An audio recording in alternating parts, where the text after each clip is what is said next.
dibuka, siapapun boleh ikut, mau linier, mau tidak linier, karena itu kan bertahun-tahun terus dibuka. Yang penting kalian sarjana, benar-benar mengajar, saya cepat-cepat mendaftar dan lulus.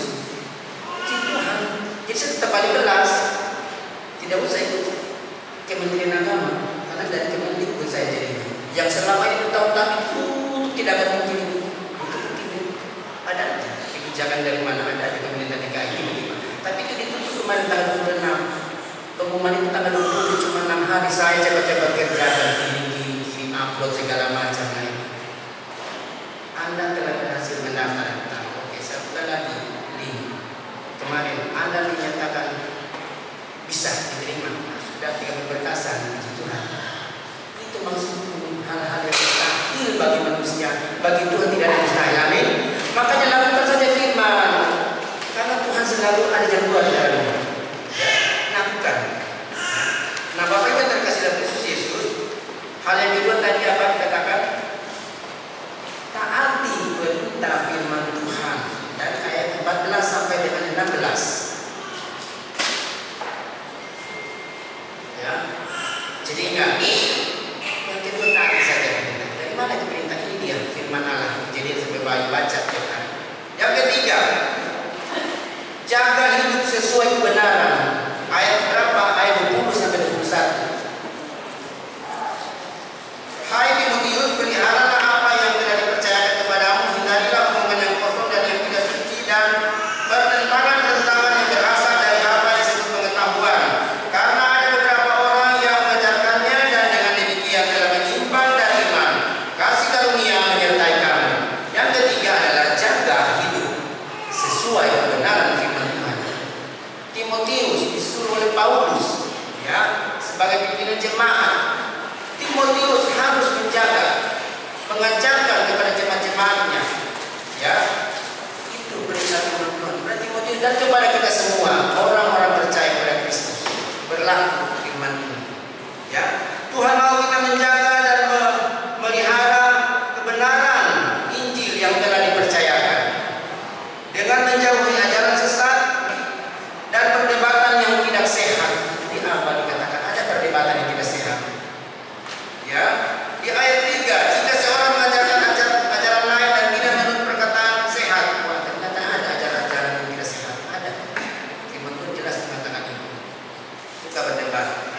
Perdebatan yang tidak sehat yang dapat membawa orang menyimpang dari iman. Nah, Tuhan mau kita berpegang teguh pada kebenaran firman-Nya. Jadi ingat, saudara sekalian, apalagi dikatakan di ayat 20 tadi, hindari omongan yang kosong, perdebatan yang tidak sehat dan bodoh. Itu dikatakan jelas. Hindari, tidak ada kata lain, tidak usah. Itu sama aja dengan menyiram api dengan bensin. Siram api dengan air dengan bensin, sama aja. Karena makin berdebat, ya, jadi hindari aja perdebat-perdebat yang tidak berguna. Itu kata firman di pagi hari ini kepada kita. Jadi jelas kepada kita, jangan hidup, jagalah hidup kita sesuai dengan kebenaran. Hanya dengan demikian kita dapat bertanding, pertandingan iman sampai ending, end of life, our life, akhir kita. Hanya dengan menjaga diri, jaga hati, koreksi diri. Kalau ada gangguan gimana? Kasihani orang itu, ya kan? Pada itu kita akui. Nah, Ibu Bapak yang terkasih dari Kristus Yesus, firman Tuhan di pagi hari ini saya mau sampaikan kesimpulannya adalah hindari pergaulan dengan orang-orang yang cenderung menyebabkan ajaran yang tidak sehat atau merendahkan kebenaran iman. Yang kedua, terus belajar dan bertumbuh dalam pengetahuan tentang Kristus agar tidak tertipu oleh pengajaran palsu atau perkataan yang tidak sehat.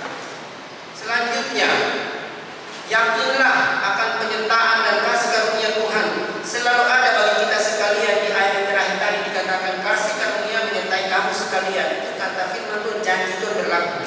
Apapun kata firman Tuhan pasti berlaku. Tidak ada firman Tuhan yang tidak digenapi. Amin. Pasti digenapi. Kalau Tuhan berkata, kasih karunia menyertai kamu. Amin. Saya percaya. Pasti itu menyertai kita sekalian. Selanjutnya apa lagi? Singkirkan, buang hal-hal fana atau karat-karat iman tadi, buang semua. Lalu perbaharui pikiran dan jadilah berkat bagi orang lain. Bersandarlah pada kekuatan dan pertolongan Tuhan. Taatilah perintah-perintah Tuhan. Dan yang terakhir, bangunlah hubungan dalam komunikasi rohani yang mendorong kita tetap setia dan bertumbuh dalam iman dan kasih.